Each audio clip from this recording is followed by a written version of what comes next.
All New Guardians of the Galaxy number 2 by Jerry Duggan and Aaron Kudar.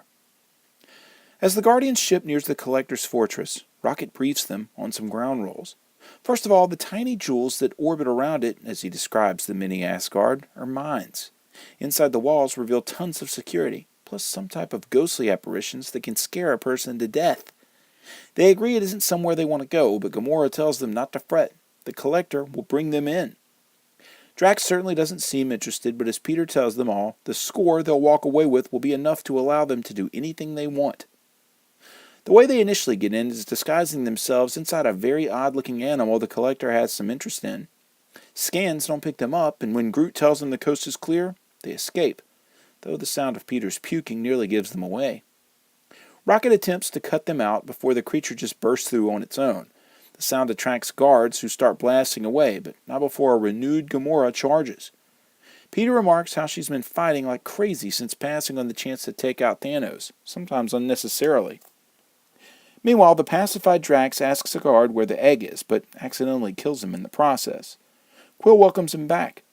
After encountering a little sickness from one of the nearby creatures, they spot the egg. Peter asks which way to the Collector's escape yachts, but Rocket has a hard time remembering where they are. Gamora keeps looking for something else, and Rocket picks up on it. They don't have much time to discuss, though, because these weird nightmare things show up, and they immediately go to work. All of their fears are instantly connected. Peter, Rocket, Gamora, and Groot are linked in terror, but Drax scares the scarers. They run away, and Quill asks him what's in his head that would scare them. He declines to discuss it.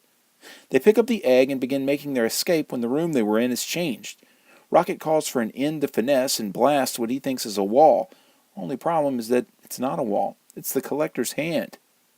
As they stand on his gigantic fingertip, he tells them the only reason they're still alive is so he could see just exactly what they were stealing. The issue wraps with a window into the tiny Groot saplings. Their caretaker wheels some food towards them, but explains that he doesn't have enough. One little sapling is left with none.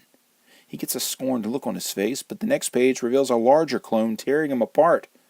The army of them is growing, but what their intent remains is a mystery. With that, we're left to be continued. Jerry Duggan recently tied the Collector into an issue of Deadpool, so it's interesting to see him continuing to develop a character in a totally unrelated book. I'm still irked that this title was relaunched for no good reason, though. I guess I don't have much recourse, but I do appreciate the change in writers. The art, however, has certainly taken a step back. Where he plans on taking this still remains a mystery, though, but I'll stick around. I give it a 7 out of 10. If you like this video, there's hundreds more like it, spanning several current and classic story arcs. Click the boxes here for more playlists. This video is also accompanied by my blog at nerdiestkidyouknow.blogspot.com or nerdiestkidyouknow.com.